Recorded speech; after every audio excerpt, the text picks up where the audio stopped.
الله وبركاته.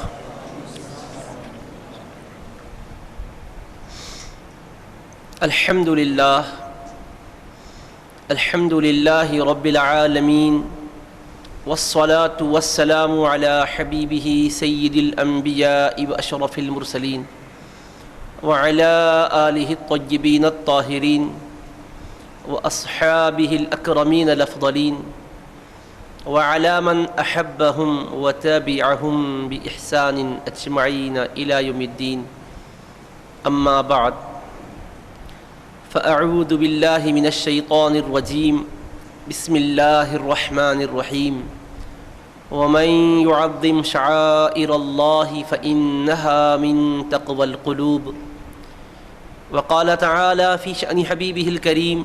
إن الله وملائكته يصلون على النبي يا أيها الذين آمنوا صلوا عليه وسلموا تسليما. اللهم صل على سيدنا محمد وعلى آله وصحبه افضل صلواتك وعدد معلوماتك وبارك وسلم. معزز علماء کرام، خطباء اعظام، بزرگان محترم، مکرم حاضرین و سامعین، ابھی آپ نے عنوان سماعت فرمایا کہ قرآن کریم کا تقدس و احترام اور ہماری ذمہ داریاں. یہ کوئی نیا عنوان تو نہیں ہے، کیونکہ قرآن کریم اللہ کا مقدس کلام ہے، معظم کلام ہے، جس کی تعظیم، جس کا ادب، جس کا احترام ہر ایک کے لیے لازم اور ضروری ہے. اللہ تبارک و تعالیٰ اپنے کلام مجید میں ارشاد فرماتا ہے: وَمَن يُعَظِّمْ شَعَائِرَ اللَّهِ فَإِنَّهَا مِن تَقْوَى الْقُلُوبِ. اور جو اللہ کی نشانیوں کی، اللہ تبارک و تعالیٰ کے شعائر کی تعظیم بجا لاتے ہیں، یقیناً یہ تعظیم بجا لانا دلوں کے تقوی کی بنیاد پر ہوتا ہے، دلوں کی تقوی کی علامت قرار پاتا ہے. تو عزیزان محترم، یہ دور چونکہ اعدائے دین کی طرف سے مسلسل سازشوں کا دور ہے، اسلام کے خلاف، پیغمبر اسلام کے خلاف، اللہ کے کلام کے خلاف سازشیں رچی جا رہی ہے. دشمنان دین کوئی دقیقہ فروگزاش نہیں کر رہے ہیں، ہر طرح سے وہ کوشش کر رہے ہیں کہ کسی نہ کسی جہت سے مسلمانوں کا ایمان سے رشتہ منقطع ہو جائے، اور ان کو جذبات میں لانے کے لیے، مشتعل کرنے کے لیے، مذہبی جذبات کو مجروح کرنے کے لیے مختلف رقیق حملے کر رہے ہیں، انتہائی گھناؤنے حرکتیں اور نامناسب اقدامات کرتے جا رہے ہیں. یہ دنیا کے اندر کسی غیر کی طرف سے اسلام پر یا پیغمبر اسلام پر یا اللہ کے کلام پر حملے ہوں، اس کے تقدس کو داغدار کرنے کی کوشش کی جائیں، تو ہوتا کیا ہے؟ قرآن کا تقدس تو کسی کے داغدار کرنے سے داغدار نہیں ہوتا ہے. یہ تو مقدس کلام ہے، معظم کلام ہے. کوئی عظمت بجا لاتا ہے تو بجا لانے والا معظم بن جاتا ہے، کوئی بے ادبی کرتا ہے تو بے ادبی کرنے والا جہنم کا حقدار بن جاتا ہے. لیکن کلام پاک کی عظمتوں میں تو فرق نہیں آتا، کلام پاک کی رفعتوں میں فرق نہیں آتا. ہاں، البتہ ایک ایمان والے کی ذمہ داری بنتی ہے کہ جہاں اس کی حرمتوں کو پامال کیا جائے، جہاں اس کی عظمتوں کو مجروح کرنے کی کوشش کی جائے، تو وہ اپنے ایمانی تقاضے کیا ہیں، ان تقاضوں پر چل کر اس کو ختم کرنے کی کوشش کرے، اس کے روک تھام کے لیے، اس کے سد باب کے لیے، اس کا قلع قمع کرنے کے لیے جو اس کی کوشش ہے، جو اس کی سعی ہے، جو اس کی وسعت ہے، جو اس کی طاقت ہے، اس کے مطابق وہ کوشش اور سعی کو جاری رکھے. تو سب سے پہلی بات تو یہ ہے، ہم مسلمان ہونے کے ناطے ہم پر قرآن کریم کا پہلا حق یہ بنتا ہے کہ ہم قرآن کریم کو اللہ تبارک و تعالیٰ کا کلام مانتے ہیں، اسی لیے کہ ہم مسلمان ہیں. ایمان کے لیے ضروری ہے آمنت باللہ و ملائکتہ و کتبہ، اللہ پر ایمان لانا، اللہ کے تمام ملائکہ پر، تمام انبیاء پر، رسولوں پر ایمان لانا، اور اس کی کتابوں پر بھی ایمان لانا ہے. تو قرآن کریم پر تو ہمارا ایمان ہے، کیونکہ اللہ پاک نے فرمایا: آمن الرسول بما انزل الیہ من ربہ والمؤمنون. اللہ کے رسول علیہ السلام بھی اللہ کے اس کلام پر ایمان رکھتے ہیں جو اللہ پاک نے نازل کیا ہے. اللہ پاک نے جو نازل فرمایا کلام، اس کلام پر رسول پاک علیہ السلام بھی ایمان رکھتے ہیں کہ یہ اللہ کا کلام ہے، اور سارے مومنین بھی ایمان رکھتے ہیں کہ یہ اللہ تبارک و تعالیٰ کا کلام ہے. تو سب سے پہلا ایک انسان پر حق بنتا ہے کہ قرآن پر ایمان رکھے، اور قرآن کو اللہ تبارک و تعالیٰ کا کلام مانے، اور یہ مانے کہ یہ کلام کسی انسان کا گھڑا ہوا، بنایا ہوا نہیں ہے، کسی کا تخلیق کردہ، تصنیف کردہ نہیں ہے، اللہ تبارک و تعالیٰ کا نازل کردہ کلام ہے، اللہ تبارک و تعالیٰ نے اتارا ہے. اور پھر دنیا کا کوئی کلام ہوتا تو دنیا میں کلام کسی کا حالات کے اعتبار سے متغیر ہو جاتا ہے، اس میں کوئی کمی ہوتی، کوئی کجی ہوتی، کوئی نقص ہوتا، اور ایک انسان کوئی کلام پیش کرتا ہے تو اس کے بعد والا اس سے بہتر کلام پیش کرتا ہے، ایک خطیب خطبہ دیتا ہے تو دوسرا خطیب اس سے بہتر انداز میں خطبہ دیتا ہے، ایک مؤلف کوئی کتاب تالیف کرتا ہے تو اس سے اچھے پیمانے پر کوئی دوسرا مؤلف تالیف کرتا ہے۔ پوری دنیا انسانیت کو قرآن نے چیلنج دیا کہ یہ اللہ تبارک و تعالیٰ کا عظمت والا کلام ہے، اس جیسا کوئی کلام ہے تو تم پیش کر کے دکھاؤ۔ یہ کسی انسان کا کلام ہوتا تو اس طرح کا چیلنج نہیں کیا جا سکتا تھا، کیونکہ دنیا کی تاریخ گواہ ہے کہ کوئی انسان اپنی کتاب لکھ کر دنیا کو ایسا چیلنج نہیں دے سکتا کہ میں نے جو کتاب لکھی جیسی کوئی کتاب لکھ کر بتا دو۔ اگر کوئی چیلنج دے گا تو 10 لوگ اٹھیں گے، 100 لوگ اٹھیں گے، 1000 لوگ اٹھیں گے، اس سے بہتر طریقے پر لکھ کر بتائیں گے، کیونکہ انسانی کوشش ہے، دوسرا انسان کوشش کر کے اس کوشش کو توڑ سکتا ہے، اس سے بہتر انداز میں کوئی چیز کو لا سکتا ہے، مگر اللہ تبارک و تعالیٰ کا کلام ہے، انسان اس جیسا کلام نہیں لا سکتا، یہ طے ہے۔ اللہ پاک نے اعلان کیا قُلْ لَئِنِ اجْتَمَعَتِ الْإِنسُ وَالْجِنُّ عَلَىٰ أَن يَأْتُوا بِمِثْلِ هَٰذَا الْقُرْآنِ لَا يَأْتُونَ بِمِثْلِهِ وَلَوْ كَانَ بَعْضُهُمْ لِبَعْضٍ ظَهِيرًا، کہ اے حبیب آپ فرما دیجیے اگر انسان اور جنات سارے مل جائیں، ایک انسان کی بات نہیں کہ تمام انسان جمع ہو جائیں، انسانی تمام طبقات کے ذمہ دار تحریکیں بھی جمع ہو جائیں، تمام تنظیمیں اکٹھا ہو جائیں، اور سارے جنوں کو بھی مدد کے لیے بلا لیں، اور تمام جنات اپنی تمام توانائیوں کے ساتھ وہ مجتمع ہوں اور وہ قرآن جیسا کوئی کلام پیش کرنا چاہیں، تو اللہ تبارک و تعالیٰ نے فرمایا لا یأتون بمثلہ، یہ کلام تو کیا اس جیسا کوئی کلام نہیں لا سکیں گے، وَلَوْ كَانَ بَعْضُهُمْ لِبَعْضٍ ظَهِيرًا، اگرچہ کہ بعض لوگ اس میں آپس میں دوسروں کے مددگار کیوں نہ بن جائیں۔ تو دنیا کفر کو معلوم ہے، طاغوتی طاقتوں کو معلوم ہے کہ یہ کلام بے مثل و بے مثال کلام ہے، اس کلام کے مقابل میں وہ کوئی کلام پیش نہیں کر سکتے، ان کو بھی یقین کامل ہے، کیونکہ چیلنج کیا اس کی بلاغت، اس کی فصاحت، اس کی گہرائی، اس کی گہرائی، اس کے استعارات، اس کے اندر جو عظمتیں ہیں، ادبی جو پہلو ہے، غیبی خبریں تو اپنی جگہ ہیں لیکن ادبی پہلو جو ہے، ظاہری کلمات کے اندر جو معجزانہ شان ہے، یہ ساری دنیا کو محو حیرت کر دی ہے، ورطہ استعجاب میں ڈال دی ہے، کوئی اس جیسا کلام لانے سے قاصر ہے۔ اب انہوں نے کیا کیا ہے، اس کے مقابل میں کلام تو نہیں پیش کر سکتے، لہٰذا کیا کرنا چاہیے، اپنی سازشوں کو انہوں نے اس طریقے سے پھیلایا اور اس طریقے سے اپنی دسیسہ کاریوں کا مظاہرہ کیا کہ وقتاً فوقتاً قرآن کریم کی عظمتوں کو مجروح کرنے کے لیے کبھی قرآن کریم کے آیات بینات کی توہین ہو رہی ہے، کبھی قرآن کو کسی کاغذ میں کسی پیپر میں لکھا جاتا ہے اور اس کو غلط جگہ استعمال کیا جاتا ہے، اس طرح سے ہو رہا ہے، دنیا میں مختلف مقامات پر ہوا ہے، دیگر ممالک میں ہوا، اور اخبار میں کل کے آپ نے پڑھا ہوگا کہ بعض ظالموں نے پٹاخے جن پیپروں پر وہ بناتے ہیں ان کو جب دیکھا گیا تو وہ ظالموں نے ایسا کیا تھا کہ قرآن جن کاغذوں پر لکھا گیا ہے وہ تحریریں، قرآن کریم کی جو تحریریں ہیں آیات بینات والی، ان کو پٹاخوں کے ورقوں میں استعمال کیا۔ العیاذ باللہ، کتنی بڑی جسارت عالم کفر کی ہو رہی ہے، طاغوتی صہیونی طاقتوں کی ہو رہی ہے۔ تو عزیزان محترم، یہ کیوں ہے؟ یہ ان کا اقدام خود ان کی شکست کی علامت ہے، ان کی ہزیمت کی علامت ہے، ان کے مردار ذہنیت کی علامت ہے، کیونکہ ہمارا مذہب اسلام قرآن ہی کے ادب کی تعلیم نہیں دیتا ہے بلکہ دیگر آسمانی کتابوں کے بھی ادب کی تعلیم دیتا ہے۔ اللہ تبارک و تعالیٰ نے اپنے کلام مجید کے ذریعے سے بتلایا ہے وَمَن يُعَظِّمْ شَعَائِرَ اللَّهِ فَإِنَّهَا مِن تَقْوَى الْقُلُوبِ، اللہ کی نشانیوں کی تعظیم کرو۔ وہ کلام قرآن جو کہ اب سب کے لیے رشد و ہدایت کا پیغام ہے، یہ تو اپنی جگہ معظم مکرم محتشم ہے، لیکن جو آسمانی کتابیں نازل کی جا چکی تھی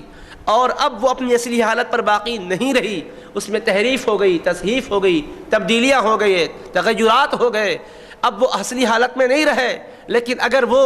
تورات کے نام پر، انجیل کے نام پر، بائبل کے نام پر اگر دنیا کے اندر کسی بھی شکل میں تحریف کی کیوں نہ ہو، ہمارا مذہب اس بات کی اجازت نہیں دیتا کہ اسے نظر آتش کیا جائے، اس بات کی اجازت نہیں دیتا ہے کہ اس کی تقدس کو مجروح کیا جائے، اگرچہ کہ اس میں جو چیزیں شامل کی گئی ہے باطل ہے، غلط ہے، مگر نام چونکہ ٹائٹل پیج پر وہ ہے جو آسمانی کتابوں کا نام ہوتا ہے، اللہ تبارک و تعالیٰ کے رسول پاک علیہ السلام نے اس کے ادب کا بھی ہمیں پابند بنایا ہے۔ اٹھائیے کتب حدیث کریمہ میں روایت آتی ہے، شیخ الاسلام عارف باللہ امام محمد انوار اللہ فاروقی بانی جامع نظامیہ علیہ رحمت و رضوان، جنہوں نے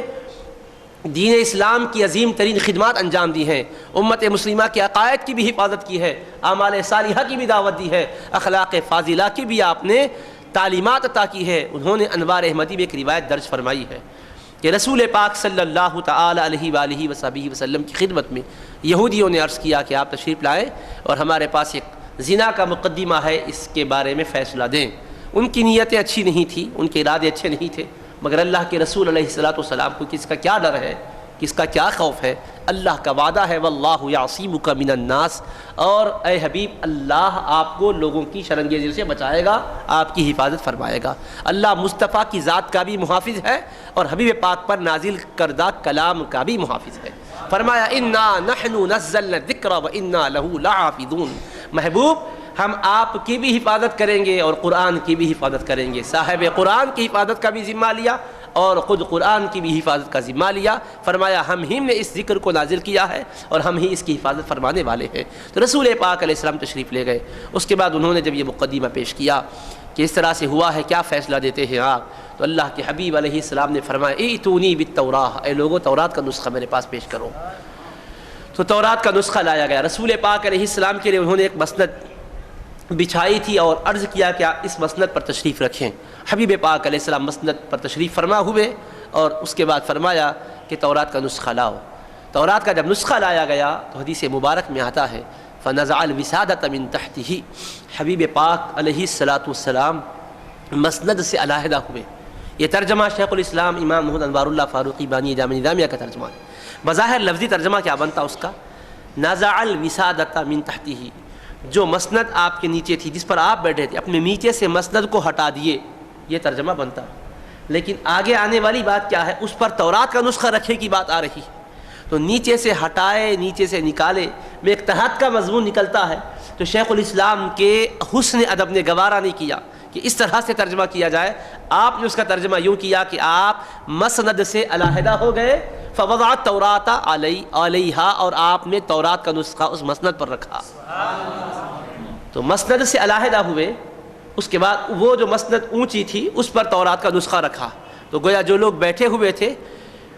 نیچے سطح پر بیٹھے ہوئے تھے، مسند پر آپ تھے، اب تورات کہاں رکھے؟ آپ علیہ السلام مسند سے علیحدہ ہو کر مسند پر تورات رکھے اور بتایا کہ یہ تورات اصلی شکل میں تو نہیں ہے۔ شیخ الاسلام بیان کرتے تحریف اور تصحیف ہو چکی ہے اس میں، اس کے باوجود اللہ کے محبوب نے اس جہت سے اس کا ادب کیا کہ اللہ کا کلام ہے، اس کو یہ نسبت حاصل ہے، کلام اللہ کی طرف منسوب ہے، حقیقت میں وہ اصلی شکل میں گو کہ نہیں ہے، مگر چونکہ اللہ پاک نے تورات کا ذکر کیا اپنے کلام مجید میں تو فرمایا انا انزلنا التوراۃ فیہا ھدی ونور، بے شک ہم نے تورات کو نازل کیا جس میں ہدایت اور نور ہے۔ تو اللہ کے رسول علیہ السلام نے یہ ادب کر کے امتیوں کو بتایا کہ امتیوں یہ تورات انجیل گو کہ اصلی شکل میں اب نہیں ہے، انہوں نے اس میں تغیر کر دیا، تبدل کر دیا ہے۔ خود قرآن کریم میں اللہ نے فرمایا یحرفون الکلم عن مواضعہ کہ من الذین ہادوا، یہ یہودی وہ ہیں کہ جو اللہ کے کلام میں تبدیلیاں کر دیتے ہیں، اس کے مقام سے ان کو ہٹا دیتے ہیں، تحریف کر رہے ہیں، تغیر کر رہے ہیں، تبدیلیاں کر رہے ہیں، تصحیفات کر رہے ہیں۔ اس کا قرآن میں بھی ذکر ہے کہ تورات محرف ہے، انجیل محرف ہے، یعنی اصلی شکل میں نہیں ہے، بہت سی باطل چیزوں کی اس میں آمیزش کر دی گئی ہے۔ اس کے باوجود رسول کریم علیہ السلام نے اس کا لحاظ فرمایا اور ہمیں لحاظ کرنے کی تعلیم دی۔ تو ہمارا مذہب کسی آسمانی کتاب گو کہ اب منسوخ ہو چکی ہے، اس کا حکم اب نہیں چلے گا، لیکن اللہ کے محبوب نے منسوخ کلام کا اور پھر محرف کلام کا بھی ادب کر کے بتایا ہے کہ نسبت کلام کی اللہ کی ذات سے ہے، اس اعتبار سے اس کا لحاظ کیا جائے، احترام کیا جائے۔ اسی طرح سے ایک اور روایت بھی آپ نے کوٹ کی کہ سرور کائنات صلی اللہ تعالی علیہ وآلہ وصحبہ وسلم فتح مکہ کے موقع پر خانہ کعبہ شریف میں تشریف لے گئے۔ آپ علیہ السلام تشریف لے گئے تو وہاں چونکہ دشمنوں نے اللہ کے مبارک گھر کے اندر بتوں کو بٹھا کے رکھا تھا، 360 بت تھے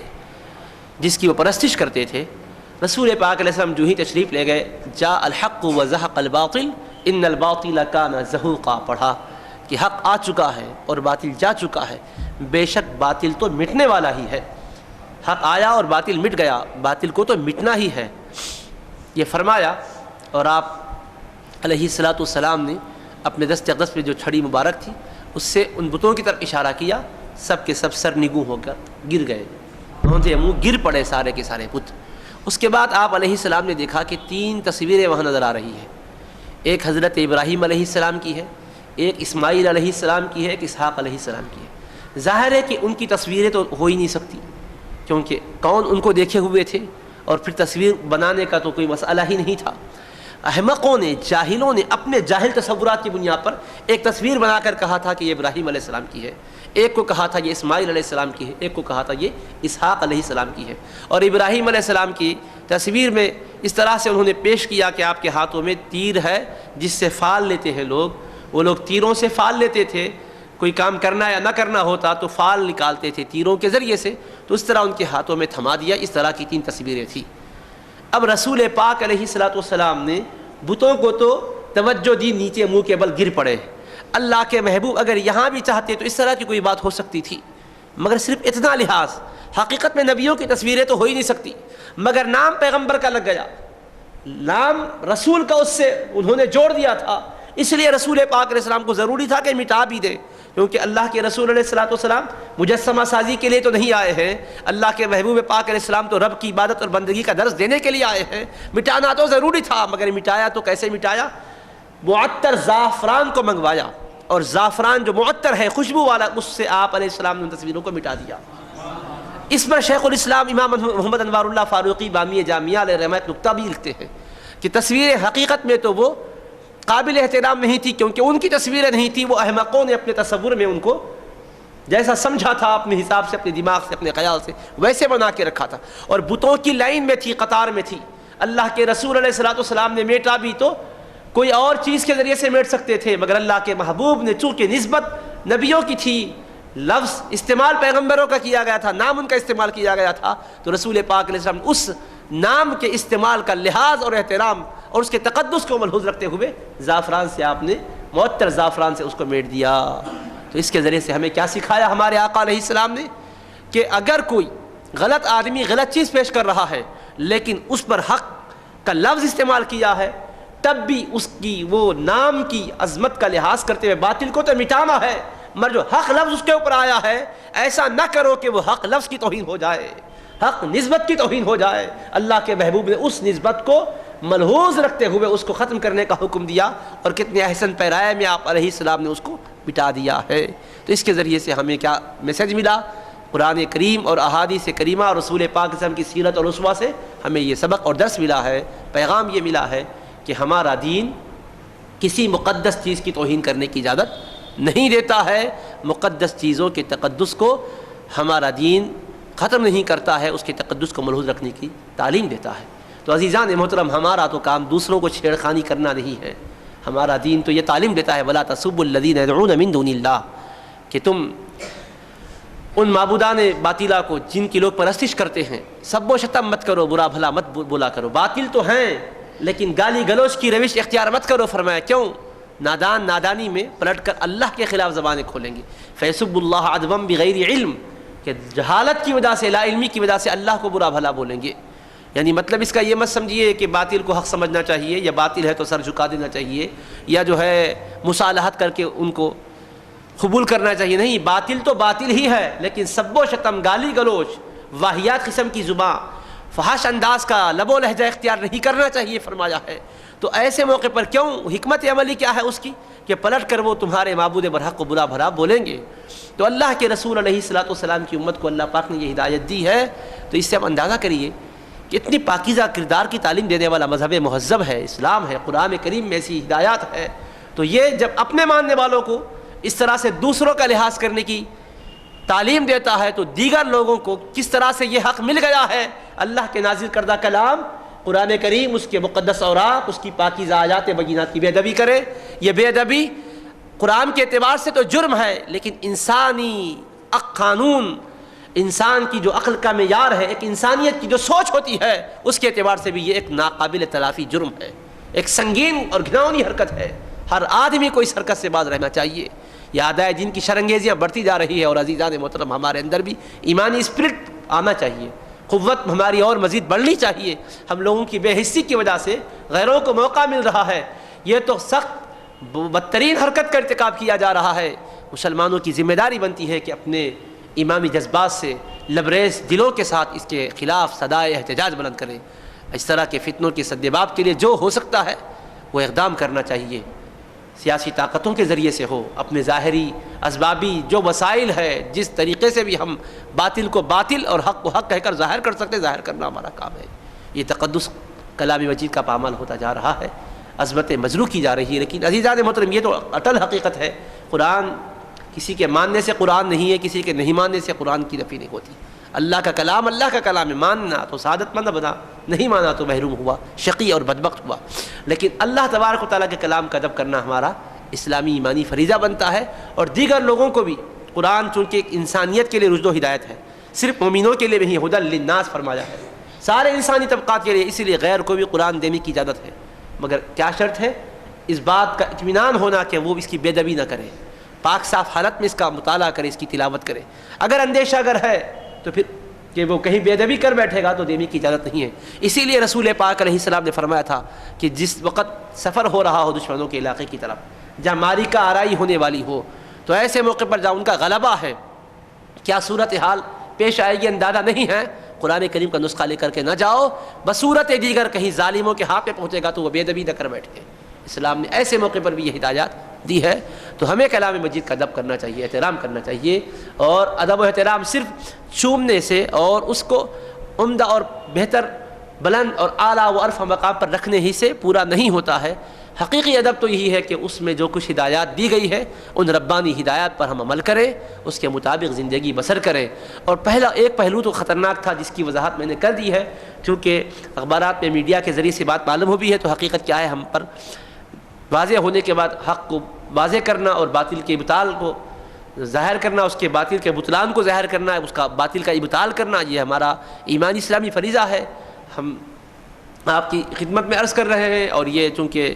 بات پوری دنیا میں جا رہی ہے، جہاں جہاں بھی لوگ سن رہے ہیں، اللہ کے کلام کی عظمتیں بھی واقف واضح ہو رہی ہے، اور پھر وہ جو سرکشی کرنے والے شرنگیز ہیں، ان کی شرنگیزی کو کیسے ختم کر سکتے ہیں، جس مقام پر بھی ہو رہا ہے وہاں اس کی کیسی بے کنی کرنی چاہیے۔ احتجاج کیا اس علاقے کے مسلمانوں نے، یقیناً وہ سفارا ہوئے، اور جس طرح سے بھی ہے انہوں نے اس پر پابندی لگائی، اس کے بعد اس علاقے میں ہونے والے پروگرام کو بھی منسوخ کر دیا گیا، الحمدللہ۔ تو بہرحال مسلمانوں میں جوش ایمانی ہے، اللہ کا شکر ہے الحمدللہ کہ مسلمان حالات اور ماحول کو نہیں دیکھتا ہے، اپنے اللہ سے اپنے تعلق کو چونکہ مضبوط رکھتا ہے، اس وجہ سے اس کا ایمان اور یقین ہے۔ اسی لیے کہا ہے کہنے والے نے، اس کو تھوڑے تغیر کے ساتھ کہتا ہوں، عاشق ہے تو بے تیغ بھی لڑتا ہے سپاہی، ظالم ہے جو شمشیر پہ کرتا ہے بھروسہ۔ تو ظالم ہے تو وہ شمشیر پر بھروسہ کرے گا، اور عشق و محبت رکھنے والے ظاہری اسباب نہ بھی ہو تو وہ اپنے پروردگار کے لیے، اپنے حبیب پاک علیہ السلام کے لیے، اپنے کلام مقدس کی عظمتوں کے لیے جان کی قربانی کے لیے بھی تیار رہتے ہیں۔ وہ کبھی اس سے جی چرانے کی بات نہیں کرتے، کیونکہ ہمارا جینا مرنا اللہ تبارک و تعالیٰ کی رضا کے لیے ہے۔ اس لیے فرمایا گیا ہے قل ان صلاتي ونسكي ومحياي ومماتي للہ رب العالمین، اے حبیب آپ فرما دیجئے بے شک میری نماز، میری قربانی اور میرا دنیا میں رہنا اور دنیا سے تشریف لے جانا سب اللہ کے لیے ہے، جو سارے جہانوں کا پروردگار ہے، تمام جہانوں کا وہ رب ہے، پالنہار ہے۔ تو عزیزان محترم، اللہ تبارک و تعالیٰ کا مبارک کلام معظم کلام ہے۔ اللہ کے رسول پاک علیہ الصلوۃ والسلام نے اس کلام مجید کو حرز جاں بنانے کی ہمیں تعلیم دی، تلاوت کرتے رہے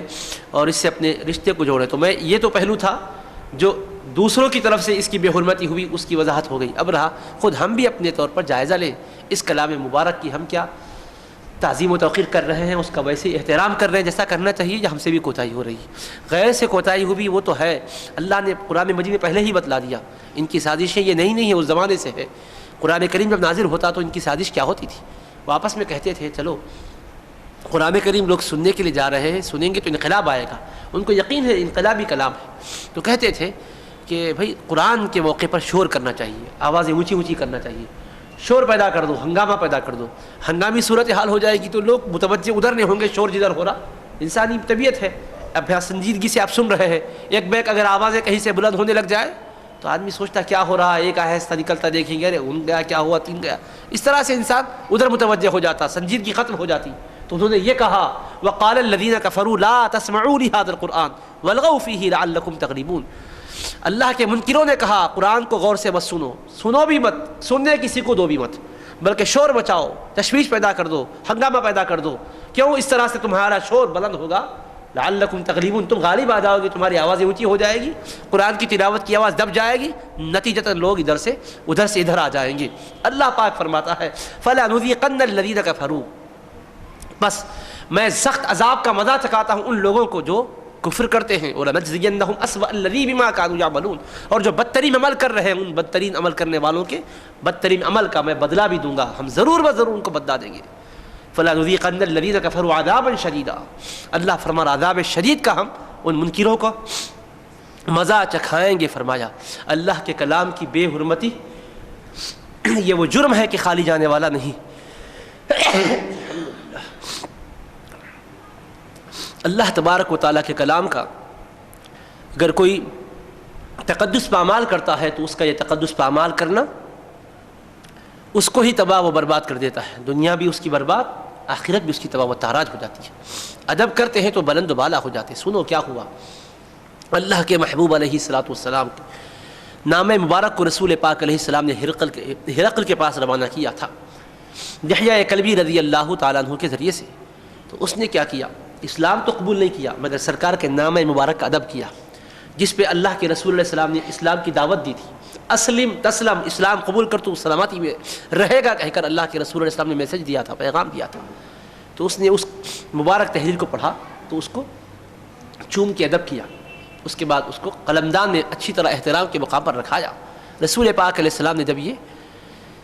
سماعت فرمایا کہ اس نے اس طرح سے ادب کیا ہے تو فرمایا ثبت اللہ ملکہ، اللہ اس کے اقتدار کو قائم رکھے۔ فرمایا تو ایک غیر نے ادب کیا سرکار دو عالم السلام کے نام مبارک کا، تحریر مبارک کا، خط مبارک کا، تو رسول پاک علیہ السلام نے دعا دی کہ اللہ اس کے اقتدار کو سلامت رکھے۔ اور اس کے برعکس ایک دوسرا تھا کسرا کا رہنے والا، اللہ کے محبوب علیہ الصلوۃ والسلام نے وہاں بھی اپنا نام مبارک روانہ کیا، وہ ظالم نے اس کو پھاڑ دیا۔ تو رسول پاک علیہ السلام نے فرمایا مزق اللہ ملکہ، اللہ اس کے اقتدار کو تاراج کر دے، فرمایا تباہ کر دے۔ فرمایا بس دیکھتے ہی دیکھتے اس کا اقتدار ختم ہو گیا۔ چنانچہ فاروق اعظم کا جب دور خلافت آیا تو رسول پاک علیہ الصلوۃ والسلام کا تصدق یہ ہوا کہ وہ اقتدار اس کا ختم ہو گیا۔ الحمدللہ ایران میں اسلامی سلطنت قائم ہو گئی، کسرا کا اقتدار ختم ہو چکا، جس نے بے ادبی کی تھی بس چند سالوں کے اندر وہ تباہ ہو گئے۔ اس کے برعکس اس نے ادب کیا تھا تو پشتوں تک اس کی حکمرانی چلتی رہی، اقتدار چلتا رہا۔ تو معلوم کیا ہوا کہ یہ کلام اللہ ہو یا کلام رسول پاک علیہ السلام، اس کا ادب اگر کرتا، غیر بھی ادب کرتا ہے تو اس کو اس کا فائدہ ضرور ملتا ہے۔ حضرت محدث دکن سیدنا عبداللہ شاہ صاحب قبلہ رحمۃ اللہ علیہ نے مواعظ فضائل رمضان میں لکھا ہے کہ ایک مجوسی تھا، آتش پرست تھا، ماہ رمضان میں اپنے بچے کے ساتھ بازار سے گزر رہا تھا۔ اس کا بچہ بازار میں کوئی چیز لے کر بازار میں کھانے لگا دکان سے خرید کر، تو اس کو اچھا نہیں لگا، مسلمانوں کا یہ رمضان ہے، اس میں دن میں یہ روزہ رکھتے ہیں، یہ بے احترامی کر رہا ہے کہہ کر اپنے بچے کو مارا، ڈانٹ ڈپٹ کیا، زجر و توبیخ کیا۔ اس کے بعد ایک عرصہ ہوا، اس کا انتقال ہو گیا۔ کسی نے اس کو دیکھا کہ جنت کے باغوں میں ٹہل رہا ہے، تو دیکھنے والے کو تعجب ہوا کہ جانتا تھا تم مجوسی ہو، تم غیر مسلم ہو، پھر یہ تم کو اتنا بڑا انعام کیسے ملا؟ یہ انعام تو ایمان کے بعد ملنے والا ہے۔ تو اس نے کہا بات یہ ہے کہ ایک مرتبہ میں نے اپنے بچے کو ماہ رمضان کی بے ادبی کرنے سے روکا تھا، تو اس کے صلے میں کیا ہوا، جب دنیا سے جانے کا وقت آیا تو میری قسمت سنور گئی، اللہ کی طرف سے میرے دل میں ایک ہدایت آ گئی، اور یہ دل کے اندر اللہ نے ڈال دیا کہ میرے بندے، تو نے میرے مقدس مہینے کا ادب کرنے کے لیے اپنے بچے کو پابند کیا، بے ادبی پر تو نے اس پر ڈانٹ ڈپٹ کی، ہم تجھے کفر کی حالت میں دنیا سے رخصت ہونے نہیں دیں گے، کلمہ پڑھ کے مسلمان ہو جا۔ تو خدا کی توفیق دستگیری کی، الحمدللہ دنیا سے جانے سے پہلے میں مشرف و اسلام ہوا اور ایمان اور اسلام کی حالت میں دنیا سے چلا۔ اللہ نے میری زندگی اتنی پاکیزہ بنا دی، دیکھ رہے تم آج باغات میں ٹہل رہا ہوں، اس کی نعمتوں سے سرفراز ہو رہا ہوں۔ تو غیر بھی اگر ادب کرتا ہے، نسبت ہے وہ بھی رمضان اللہ کا مہینہ ہے، حدیث مبارک میں اس کا ذکر آتا ہے، اللہ نے اس میں روزے فرض کیے، اس نسبت سے احترام کرنے پر، احترام کروانے پر غیر کو فائدہ ملتا ہے، تو اپنے کرتے ہیں تو کتنا فائدہ نہیں ہوگا۔ تو میں جو عرض کرنا چاہ رہا تھا کہ موضوع کا جو دوسرا حصہ اور دوسرا پہلو ہے وہ یہ ہے کہ ہم خود بھی بے احترامی کر رہے ہیں۔ اخبارات میں قرآنی آیات چھپتی ہیں ہمارے مطالعے کے لیے، معلومات میں اضافے کے لیے، کتابوں میں قرآنی کلمات ہوتے ہیں، قرآنی آیات ہوتی ہے، اس کا کیا لحاظ ہے، کیا ادب ہے، ہم اگر غور کریں تو عزیزان محترم ہمارا ضمیر ہم سے ہی کہے گا کہ نہیں، ہم سے بھی بہت غفلت ہو رہی، بے توجہی ہو رہی ہے، ہم سوچ نہیں رہے ہیں اور غیر شعوری طریقے پہ ہم سے بے ادبی ہو رہی ہے۔ اور حضرت محدث دکن قبلہ رحمۃ اللہ علیہ نے ایک روایت ذکر کی ہے کہ ایک وقت ایسا تھا، پہلا دور، کہ اہل ایمان کی مدد کے لیے اللہ فرشتوں کو بھیجتا تھا اور فرماتا تھا کہ فرشتوں جاؤ، میرے ایمان والے بندے ہیں، ان کی مدد کرو۔ تو پشت پناہی کو فرشتوں کی فوج آیا کرتی تھی، اور جب بے حیائی عام ہونے لگتی ہے تو اللہ تعالیٰ فرشتوں کو بھیجتا ہے، مگر کیا کہہ کر بھیجتا ہے؟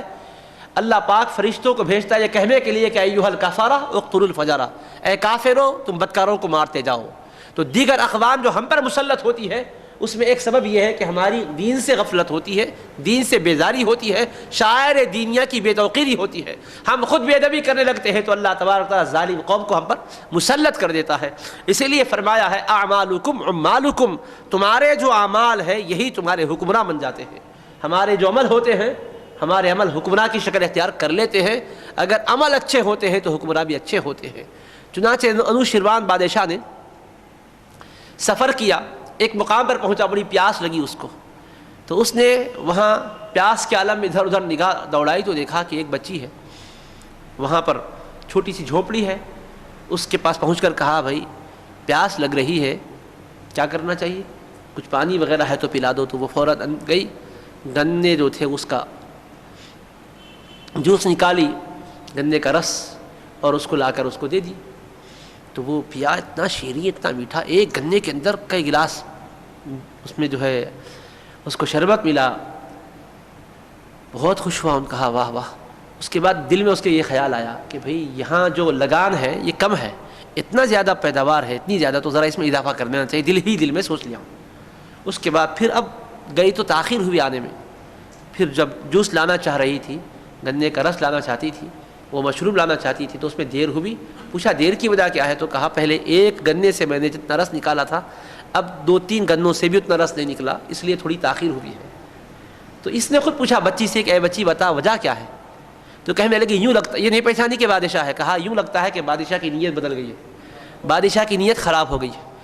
بادشاہ کی نیت اگر اچھی ہوتی ہے تو رعایا پر خدا کی رحمت ہوتی ہے، اور بادشاہ کی نیت خراب ہو جاتی ہے تو برابر فرق آ جاتا ہے۔ کہا تو اس نے خود ہی دل میں سوچا کہ واقعیت مجھ کو یہ پہچانی تو نہیں ہے، میری بدنیتی کی وجہ سے یہ ہے، مجھے اچھی نیت رکھنا چاہیے۔ تو مطلب کیا ہوتا ہے؟ ہماری نیتوں کا بھی اثر پڑتا ہے چیزوں پر۔ وہاں ایک واقعہ تھا، لیکن اس حکایت اور واقعے سے کیا معلوم ہو رہا ہے کہ نیت اچھی ہوتی ہے تو معاملات بھی اچھے ہوتے ہیں، نیت خراب ہوتی ہے تو معاملات بھی خراب ہوتے ہیں۔ تو آج قسم قسم کی جو جراتیں دیکھ رہے ہیں، بے واقعہ دیکھ رہے ہیں، آدائے جن کی شرنگیزیاں دیکھ رہے ہیں، اتنا کافی نہیں ہے کہ بھائی لوگ ایسا کر رہے ہیں، ہم بھی تو اپنے کلام مجید کی خود بے وقتی کر رہے ہیں۔ ہمارے پاس کون سا احترام ہے، کیا ادب ہو رہا ہے؟ پہلے ہمارے بزرگوں کا ایسا طریقہ تھا کہ ایک کتاب کہیں رکھنا ہوتا تو دیکھتے تھے کہ کہاں رکھنا چاہیے۔ میں خود اپنی بات عرض کرتا ہوں کہ میری شادی کے موقع پر میں اپنا دعوت نامہ رقعہ دینے کے لیے ایک بزرگ کے پاس پہنچا۔ وہاں جب پہنچا تو رقعہ لے کر وہ سوچ رہے تھے، ادھر ادھر دیکھ رہے تھے، بڑی بزرگ شخصیت تھی۔ کافی دیر دیکھنے کے بعد پھر وہ ایک مقام پر رکھے تو انہوں نے مجھ سے کہا آپ کو تعجب ہو رہا ہوگا کہ ایک رقعہ ہے رکھنے کے لیے، کیا جگہ نہیں، اتنا کیوں دیکھ رہا ہوں؟ تو میں نے کہا ہاں تعجب تو ہو رہا ہے۔ تو انہوں نے فرمایا بات اصل میں یہ ہے کہ حضرت ابو الوفا افغانی رحمۃ اللہ علیہ، جو جامع نظامیہ کے سابقہ شیخ الفقہ تھے، شیخ الاسلام بانی جامع نظامیہ رحمۃ اللہ تعالی علیہ کے فیض یافتگان میں سے ہیں، جن کے نام سے دنیا عرب بخوبی واقف ہے، یہاں سے زیادہ عالم عرب جانتا ہے ان کو۔ حضرت ابو الوفا افغانی قبلہ رحمۃ اللہ تعالی علیہ کافی کتابوں کو انہوں نے تصنیف بھی کیا ہے، اور ایسی ایسی کتابیں جو چھپی نہیں تھی فقہ حنفی کی، انہوں نے تحقیق کے ساتھ، تعلیق کے ساتھ اس کو چھپوایا ہے۔ احیاء المعارف النعمانیہ کے نام سے جلال کوچے میں انہوں نے ایک عظیم ادارہ قائم کیا تھا۔ مجرد زندگی گزاری انہوں نے، یعنی شادی نہیں کیے، پوری زندگی اسلام کے لیے وقف کی۔ حضرت ابو الحسنات محدث دکن قبلہ رحمۃ اللہ علیہ کے ہم زمانہ، اور دونوں میں بڑے گہرے روابط اور مراسم تھے۔ تو انہوں نے فرمایا تھا، کہہ کر انہوں نے ذکر کیا، انہوں نے یہ فرمایا تھا کہ بابا جس میں اللہ تبارک و تعالیٰ کا کلام ہوتا ہے، جس پیپر میں، اس کو عام پیپروں کے برابر نہیں رکھنا، اس کو اوپر رکھنا، دیگر چیزیں اس سے نیچے ہونا چاہیے۔ یعنی کوئی کتاب بھی ہو تو یہ دیکھو کہ مضمون کتاب کیا ہے، آیات قرآنیہ پر مشتمل ہے، اور دوسری کتاب بھی اسلامی کتاب ہی ہے مگر آیات قرآنیہ نہیں ہے، خلاصہ ہے، مضمون دیگر قسم کے مضامین ہے، روایات ہے، فقہی اقوال ہے، وغیرہ وغیرہ۔ تو ایسے موقع پر بھی خیال کرنا، قرآنی مواد جس میں ہے اور جس میں قرآنی مواد نہیں ہے، دونوں میں یکسانیت ہونا چاہیے، قرآنی مواد والا حصہ اوپر ہونا چاہیے۔ یہ احترام ہے، یہ فرق مراتب میں درجات ہے۔ جیسا قرآن مجید کو سب سے اونچے مقام پر رکھتے ہیں، کتابوں میں بھی یہ درجہ بندی ہونی چاہیے۔ تو رقیٰ ہے، یہاں جو کتاب ہے تفسیر کی ہے، میں مناسب نہیں سمجھتا ہوں کہ تفسیر کی کتاب پر یہ رقیٰ رکھوں، حالانکہ بسم اللہ الرحمن الرحیم ہے، مگر قرآن کی پوری آیت میں ایک حصہ ہے اور یہ تفسیر ہے، اللہ کا کلام ہے، حدیث مبارک ہے، اتنا لحاظ کیا کرتے تھے۔ تو حسن ادب کی وجہ سے اللہ پاک نوازتا بھی تھا۔ تو یہ ادب جو ہوتا ہے انسان کے لیے بہت بڑی رحمت اور برکت کا، عنایتوں کا ذریعہ بنتا ہے۔ آج جو اغیار کی طرف سے حملے ہو رہے ہیں، یہ جو پٹاخے ہوئے، پٹاخے بازی کے بعد جو نتیجہ رزلٹ سامنے آیا ہے کہ ان اوراق پر قرآن کریم کی آیات درج تھی، ظالموں کو اتنی ہمتیں بڑھ گئی ہے، یقیناً وہ تو بدکاری ہے، شر انگیزی ہے، اللہ پاک اس کی سزا ضرور دے گا۔ لیکن عزیزان محترم، ہمیں بھی سوچنا چاہیے کہ غیر اتنی جسارت کیوں کر رہے ہیں، ہم اپنے طور پر بھی تو کہاں ادب کر رہے ہیں، ہمارے پاس کہاں احترام ہے، ہماری نوخہ نسل کو معلوم بھی نہیں ہے کہ قرآن کریم کا کیا ادب ہونا چاہیے، کیا احترام ہونا چاہیے، اور نہ تو پڑھنے کی طرف توجہ ہے، نہ تو اس کا احترام ہے۔ صرف احترام بولے تو بہت سے ذہنوں میں یہ ہے کہ یہ ایک مقدس کتاب ہے، اونچے مقام پر رکھنا چاہیے، نہیں، یہی ادب نہیں ہے۔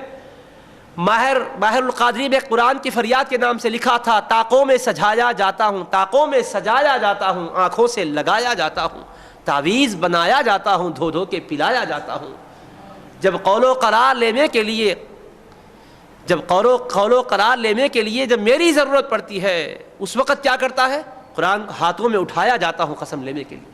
تو یہ حال ہوا ہے کلام مجید کے ساتھ ہمارا، یہ طریقہ ہوا ہے، طاقوں میں سجانا معلوم ہے،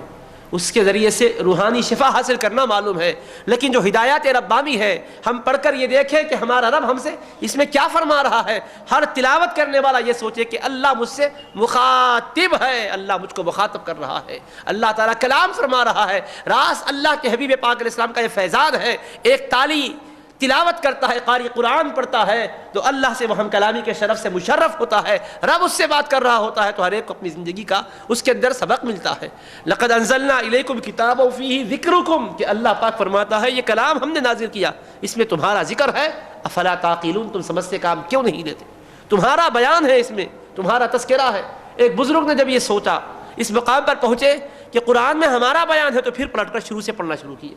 کہ سب کا تذکرہ ہے تو میرا بھی تذکرہ کہیں ہوگا، کہاں ہے میرا تذکرہ؟ پڑھنے لگے قرآن کریم کو،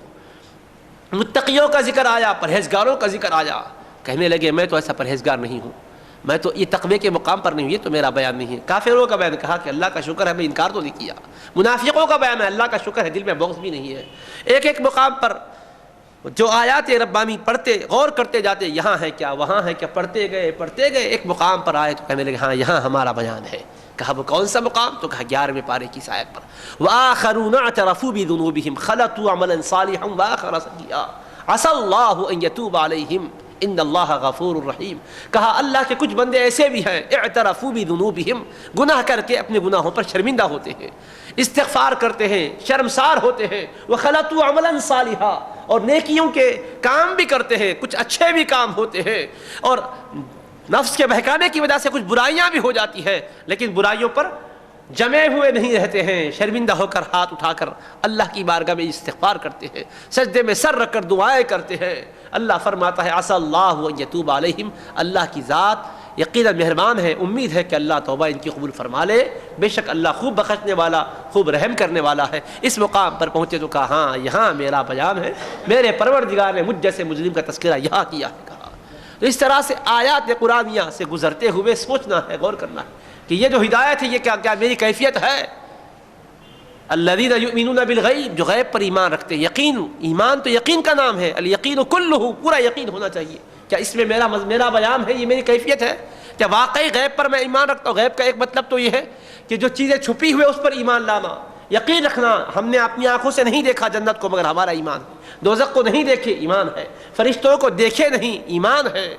دوبارہ اٹھائے جائیں گے ہم اپنی آنکھوں سے دیکھنے سے قاصر ہے، ہمارا ایمان ہے۔ یہ جو عقائد ہے مغیبات، اللہ کی ذات خود غیب الغیب ہے، ہمارا اس کے وجود پر ایمان اور یقین ہے۔ ایک ترجمہ اور ایک مطلب یہ ہے۔ دوسرا یہ کہ یؤمنون بالغیب، سامنے رہتے ہیں تو بھی مومن ہیں، چھپے ہوئے ہوتے ہیں تو بھی مومن ہیں، یعنی لوگوں کے ساتھ بھی ہے تو مسلمانوں کی طرح، اور بند کمرے میں بھی ہے تو مومن ہی کی طرح رہتے ہیں۔ ایسا نہیں ہے کہ مجمع میں ہو تو مسلمان ہے کہ زندگی بسر ہو رہی ہے، تنہائی میں چلے گئے تو جیسے چاہے رہو، مجمع میں ہے تو لباس پورا ہے، مجمع میں ہے تو اپنی کیفیت اچھی ہے، مجمع میں ہے تو لوگوں کے سامنے اپنی کہیں بدعملی ظاہر ہونے نہ پائے، اپنی پوزیشن متاثر ہونے نہ پائے، اس کا لحاظ ہے۔ اور تنہا ہو گئے تو عفریت بن گئے، تنہا ہو گئے تو طاغوتی طاقتوں سے مل گئے، تنہا ہو گئے تو باطل نظریات کے حامل بن گئے، تنہائی میں چلے گئے، اسکرین پر فحاشی کے مناظر آ رہے ہیں، لطف اندوز ہوتے جا رہے ہیں، انٹرنیٹ پہ چیٹنگ کے ذریعے سے بدکاریاں کرتے جا رہے ہیں، اور اپنی فوٹوؤں کا تبادلہ ہوتا جا رہا ہے، کیونکہ تنہا ہے، کون دیکھنے والا ہے، دیکھیں گے بری ہوتی کیسی ہے، اس طرح سے لطف اندوز ہوتے جا رہے ہیں۔ تو کیا ہمارا یہ بیان ہے؟ ہم تو جو اعمال کر رہے ہیں اس کے اعتبار سے تو ہمارا یہاں بیان نہیں ہے، یہاں تو ان لوگوں کا بیان ہے کہ جو دو لوگوں سے دور بھی رہتے ہیں تو خداوند قدوس کے قریب رہتے ہیں، وہ یقین میں ہوتے ہیں کہ نہیں کوئی اور تو نہیں دیکھ رہا ہے، مگر جس نے مجھ کو پیدا کیا میرا خدا تو دیکھ رہا ہے، میرا پروردگار تو دیکھ رہا ہے، وہ تو میرے اعمال کا حساب لینے والا ہے، کوئی محاسب تو نہیں ہے، بند کمرے میں تنہا ہے، کوئی آفیسر آ کے چیک نہیں کرنے والا ہے، خود ہی ڈیوٹی انجام دینا ہے، لیکن بددیانت اس لیے نہیں کرتا ہے کہ کوئی دیکھے، نگرانی کرے یا نہ کرے۔ اللہ تبارک و تعالیٰ فرما رہا ہے کہ اللہ جاننے والا ہے، علیم بذات الصدور، اللہ تبارک و تعالیٰ کی بارگاہ میں جانا ہے اور سارے چیزوں کا وہاں حساب و کتاب ہوگا۔ اس یقین کے ساتھ اپنے کام کو انجام دے رہا ہے۔ کوئی نگران کار ہے تو پڑھ رہے ہیں، نگران کار نہیں ہے تو سو رہے ہیں، نہیں، اللہ کے لیے کرنا ہے، دنیاوی ملازمت ہو یا دینی ملازمت ہو، ہمارا دین تو امانتوں کو ادا کرنے کی تعلیم دیتا ہے، خیانتوں کی اجازت نہیں دیتا ہے۔ تو یہ ہمارا یہاں ہے کیا بیان، ہم سوچیں اور دیکھیں، اگر نہیں ہے تو پھر ویسے بننے کی ہمیں کوشش کرنا ہے۔ تو قرآن کریم کا ادب و احترام اور ہماری ذمہ داریاں، ادب و احترام تو ایک یہ ہے کہ قرآن مجید کو ہم سب سے پہلا، قرآن کا حق یہ ہے کہ اللہ کا کلام مانیں، اور لازوال کلام ہے، وہ ختم ہونے والا نہیں ہے، کیونکہ صفت خدا کی ہے، خدا کی ذات بھی فنا سے پاک، اس کے صفات بھی فنا سے پاک ہے، لم یزل ولا یزال اس کی شان ہے۔ دوسری بات یہ ہے کہ قدیم ہے، ازلی اور ابدی ہے، حادث نہیں ہے، یہ پیدا کیا گیا نہیں ہے، اللہ کا نازل کیا ہوا کلام ہے۔ اسی لیے چیلنج کیا خداوند قدوس نے، اس جیسا کلام ہے تو لے کر آؤ، پورے قرآن جیسا کوئی کلام لاؤ، نہیں لا سکے، فرمایا فَأْتُوا بِعَشْرِ سُوَرٍ مِثْلِهِ مُفْتَرَيَاتٍ، کم سے کم 10 صورتیں تو اس کی جیسی بنا کے لاؤ، نہیں لا سکے، فرمایا فَأْتُوا بِسُورَةٍ مِّن مِثْلِهِ، ایک صورت تو قرآن جیسی لے آؤ، نہیں لا سکے، پھر فرمایا چوتھے نمبر پر فَلْيَأْتُوا بِحَدِيثٍ مِثْلِهِ، ایک آیت تو اس جیسی لے آؤ، نہیں لا سکے، پورے قرآن جیسا قرآن لاؤ کہا، نہیں کر سکے، 10 صورتیں لے آؤ کہا، نہیں پیش کر سکے، ایک صورت تو قرآن جیسی بنا لاؤ، نہیں پیش کر سکے، ایک آیت تو لے آؤ، ایک بات تو قرآن جیسی لاؤ۔ آج تک دنیا لانے سے قاصر رہی، قیامت تک قاصر ہی رہے گی، کیونکہ اللہ کا کلام ہے، کسی مخلوق کا کلام نہیں ہے۔ یہ خود قرآن کے حق ہونے کی واضح دلیل ہے۔ دشمنوں کو اندازہ ہے قرآن کتنا آفاقی کلام ہے، قرآن کس طرح اعجازی کلام ہے، قرآن کس طرح ازلی ابدی قدیم کلام ہے، قرآن اپنے اندر رجوع ہدایت کی کس طریقے سے چشموں کو رکھتا ہے، کیسے اس سے چشمے پھوٹتے ہیں، کیسا منبع نور ہے، انہیں پتہ ہے اس کی عظمت سے کتنی بلندیاں ملتی ہے، انہیں بھی اندازہ ہے، اسی لیے بے توقیری کا ماحول پیدا کر رہے ہیں۔ اور دوستو، اس سے بڑھ کے افسوس کی بات تو یہ ہے کہ وہ ہوا کیا تھا، وہ پٹاخوں کے ذریعے سے یہ چیز سامنے کی آئی، پٹاخے جب پھوڑے گئے، اس کو استعمال کیا گیا تو اس ورقوں میں قرآن کریم کے کلمات ملے، لیکن استعمال کرنے والا کون ہے؟ نکالنے والا غیر ہے، اس نے دانستہ طور پر نکالا ہے، مگر نادانستہ طور پر پامال کرنے میں ہمارا بھی تو ہاتھ ہے۔ ہمارا مذہب کیا پٹاخے بازی کا مذہب ہے کہ آتش بازی کا مذہب ہے؟ کہاں ہیں آج ہم لوگ، کس طرف جا رہے ہیں؟ اس سے اندازہ کرو کہ دشمن کھیل کے نام پر، لہو و لعب کے نام پر ہمارے ہاتھوں سے ہمارے کلام کی بے حرمتی کروانا چاہتے ہیں۔ شعوری طور پر یا لاشعوری طور پر ہم مبتلا ہوتے جا رہے ہیں۔ ہمیں اندازہ کرنا چاہیے، غیروں کے طریقوں کو اپنانا نہیں چاہیے۔ اللہ تبارک و تعالیٰ نے پہلے کلام مجید میں ہمیں بتلا دیا، وَلَن تَرْضَىٰ عَنْكَ الْيَهُودُ وَلَا النَّصَارَىٰ حَتَّىٰ تَتَّبِعَ مِلَّتَهُمْ، یاد رکھو یہودی عیسائی تم سے خوش نہیں ہونے والے ہیں، تم زندگی بھر غلامی کرو کبھی تم سے خوش نہیں ہوں گے، تم ان کی ہر بات کو مان لو پھر بھی خوش نہیں ہوں گے۔ خوش کب ہوں گے؟ فرمایا جب تک کہ تم ان کی ملت کی پیروی نہیں کرو گے تم سے خوش ہونے والے نہیں ہیں۔ جب تک کہ ایک مسلمان پورا ان کے دین کو جب تک نہیں مانے گا تم سے راضی ہونے والے نہیں ہیں۔ مختلف مرحلے ہیں، ایک مرحلے میں ہم کو مطمئن کر، ہاں ہم تم سے خوش ہیں، یہ کرو پھر وہ کرو، مکمل طور پر ان کی سازش ہوتی ہے کہ مسلمان ہی نہ رہے، غلام مصطفیٰ ہی نہ رہے، وہ بالکل اسلام سے ہٹ جائے۔ اس کے لیے ان کو معلوم ہے کہ یہ وہ ادب کی گھڑیاں ہیں، ان کے پاس ادب کتنی بڑی طاقت ہے، ذری بے ادبی سے سب کچھ جانے والا ہے، ہم سے ہمارے ہاتھوں سے بے ادبیاں کرواتے، شعوری طور پر لا شعوری طور پر ہم مبتلا ہوتے جا رہے ہیں۔ تو عزیزان محترم، ہمیں بہت زیادہ چوکن نہ رہنے کی ضرورت ہے۔ اللہ کے کلام کی عظمت کو ہمیں ملحوظ رکھنا ہے، اس کے تقدس کو داغدار ہونے نہیں دینا۔ آج آپ دیکھو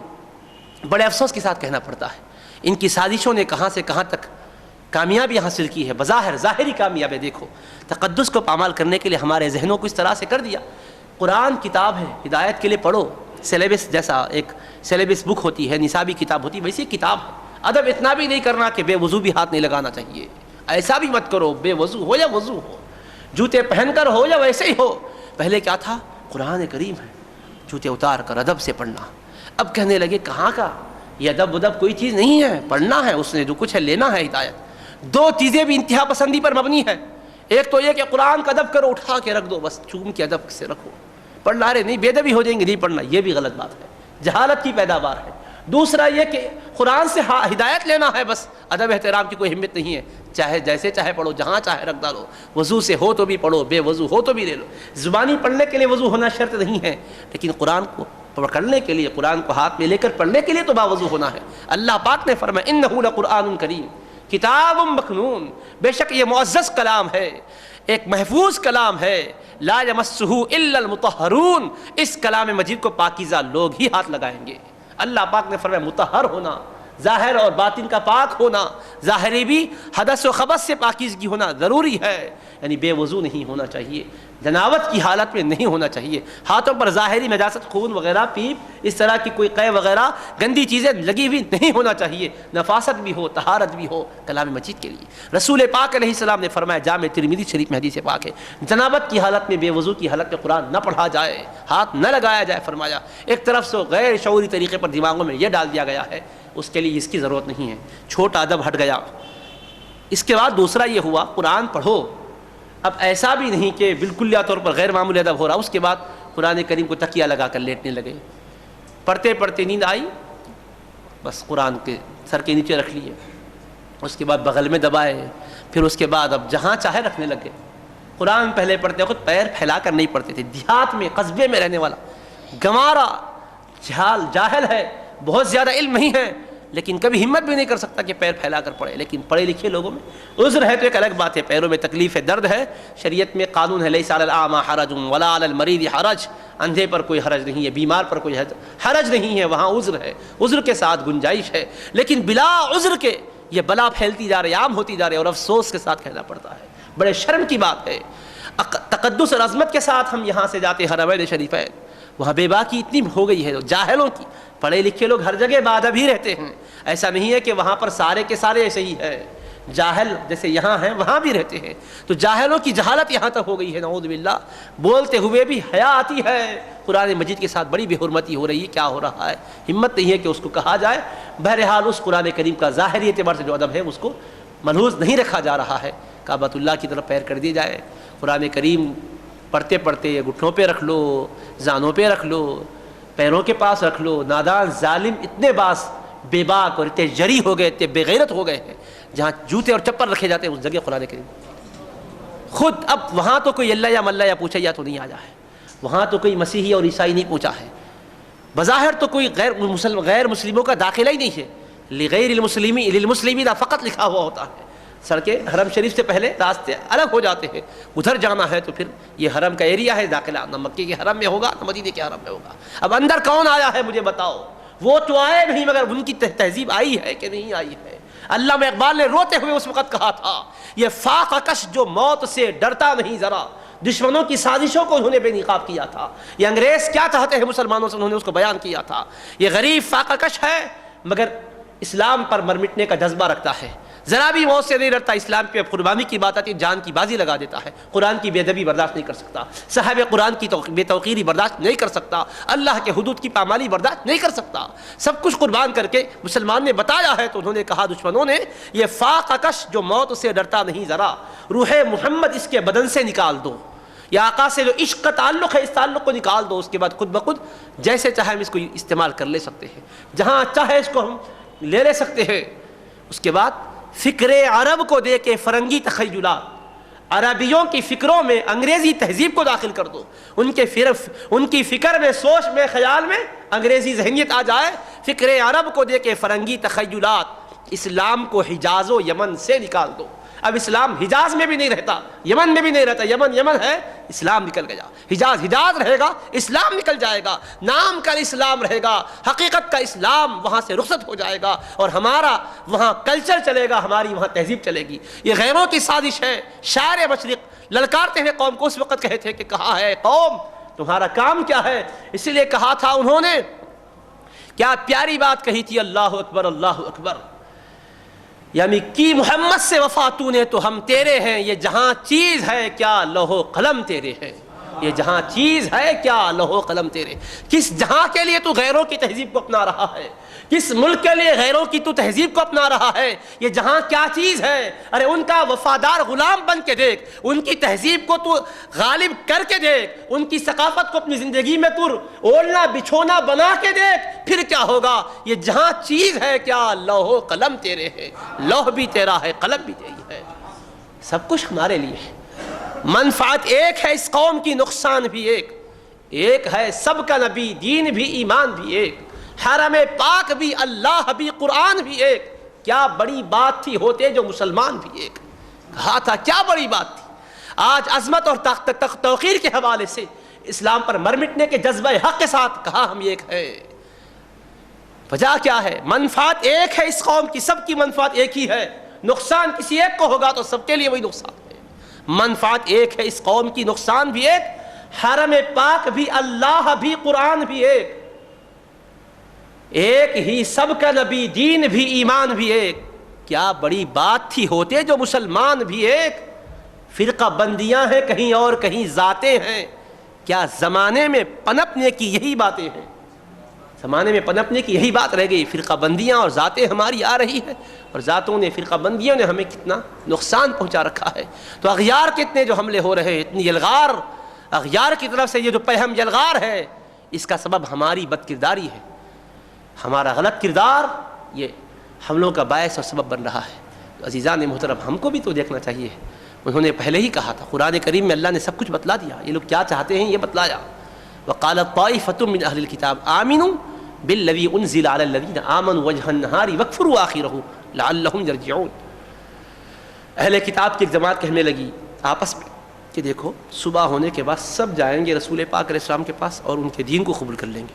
شام تک ان کے قدموں سے وابستہ رہیں گے، ان کی مجلس میں بڑے ادب سے رہیں گے، شام کا وقت آئے گا تو انکار کر دیں گے۔ پہلے ہم لوگ چونکہ پڑھے لکھے لوگ ہیں، ہم جیسے صبح میں مسلمان ہوں گے، یہ خبر جہاں پہنچے گی وہ لوگ بھی مسلمان ہوں گے کہ بڑے دانشور لوگ اسلام قبول کر لیے، چلو اچھا ہے۔ شام میں جب ہم اسلام سے پھر جائیں گے تو وہ سوچیں گے ارے اتنے پڑھے لکھے لوگ داخل ہو کے کیوں نکلے، سوچ سمجھ کے تو داخل ہوئے تھے، یک بیک تو نہیں نکل سکتے، جذباتی لوگ بھی نہیں، بڑے سنجیدہ لوگ ہیں، تو کچھ نہ کچھ ایسی غلط بات دیکھی ہوگی جس کی وجہ سے ہی نکل گئے۔ ان کے نکلنے کی وجہ سے ہوگا کہ اب بہت سے کمزور لوگ جو داخل ہوئے تھے وہ سب کے سب آ جائیں گے، ہمارے تو ہمارے آ ہی جائیں گے، ان کی طرف جو تھے وہ بھی ہمارے علم کو دیکھ کر، دبدبے کو دیکھ کر، ہماری بات کو سمجھتے ہوئے، ہماری فکر کو اپناتے ہوئے اس دین سے پھر جائیں گے۔ لعلہم یرجعون، تو اللہ نے پہلے ہی فرمایا کہ کبھی بھی یاد رکھو، ولا تؤمنوا الا لمن تبع دینکم، یہ لوگ دشمنان دین کبھی بھی آپ کو اپنا نہیں مانتے، ان کو ہی مانتے ہیں جو ان کے دین کا پیروکار ہے۔ فرمایا ہرگز، وہ ان کی یہ سازش ہے، وہ کہتے ہیں تم ہرگز نہ ماننا مگر انہی کو ماننا جو تمہارے دین کا تابع دار ہے، کسی کی بات پر بھروسہ نہیں کرنا، جو تمہارے دین کو مانے اسی کی بات پر بھروسہ کرنا۔ یہ ان کی سازشیں ہیں دوستو، ان کی سازشوں کی وجہ سے غیر شعوری طور پر ہم مبتلا ہو جا رہے ہیں، جس کے نتیجے میں تقدس پامال ہوتا جا رہا ہے۔ اور یہ جو بے ادبی کرنے والے لوگ ہیں، بھئی قرآن کریم ہے، پیر لگ رہا ہے، کہنے کیا ہو رہا ہے، ہاتھ رکھ سکتا ہے تو پیر لگنے میں کیا حرج ہے، عقل آ رہی ہے، عقل و خرد سے سوچے، یہ بھی ایک حصہ ہاتھ کا ہے، پیر بھی جسم کا ایک حصہ، جیسا یہ ہاتھ جسم کا ایک حصہ ہے وہ بھی تو ایک حصہ ہے، فرق کیا ہے پورا۔ اگر کوئی درد مند اس کو سمجھائے جس سے برداشت نہیں ہو سکتا دیکھ کر، اگر بات کرے تو وہ جواب یہ دیتا ہے۔ پہلے کیا تھا، جاہل رہتا تھا، اگر کوئی بات اگر بولے تو شرمندگی سے سر جھکا دیتا تھا، آنکھ سے آنسو بہتے تھے۔ شرابی کو بھی ہم نے دیکھا گاؤں میں، جب اسے کہا جائے کہ شراب پی رہے ہو حرام ہے تو روتے ہوئے کہتا تھا بھئی بری عادت لگ گئی ہے، دعا کرو کہ چھٹ جائے، چھوڑنا چاہتا ہوں نہیں چھوٹ رہی ہے۔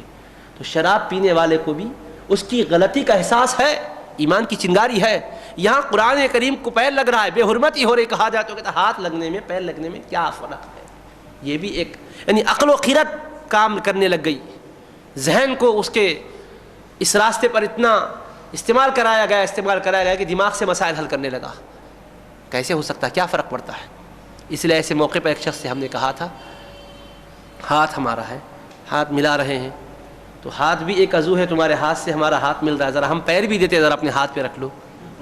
آپ کے پیر میں اگر ہمارا آپ کے ہاتھ میں پیر رہا تو کیا فرق پڑتا؟ بھئی ہاتھ ہے، پیر بھی ایک حصہ ہی ہے، اگر آپ کے گھٹنے پر ہمارا پیر رہ جائے یا آپ کے سر پر ہم ہاتھ رکھیں تو آپ کو برا نہیں لگتا، آپ لیٹے وقت سر پر اگر پیر رکھ دیے تو کیا آپ برداشت کر لیں گے؟ نہیں برداشت ہو رہا ہے، تو سمجھ رہے دو بھی عضو ہے مگر فرق ہے، تو آپ کے ہاتھ میں پیر کسی کا لگے تو آپ کو برداشت نہیں ہوتا، خدا کے کلام کو آپ کا پیر لگ رہا تو برداشت ہو، اتنی سوچ بھی نہیں آ رہی، ڈھٹائی کے ساتھ بحث کرنے کے لیے تیار ہو جا رہے ہیں، تو غیر شعوری طریقے پر ہماری حرکتیں ایسی ہو رہی ہے۔ اللہ ہم سب کو محفوظ رکھے، کلام مجید کا ادب عطا کرے، حقیقی ادب عطا کرے، اس کے تقاضوں پر چلنے کی ہمیں توفیق عطا فرمائے۔ وصلی اللہ تعالی علی خیر خلقہ وعلی آلہ وصحبہ اجمعین، الحمد للہ رب العالمین۔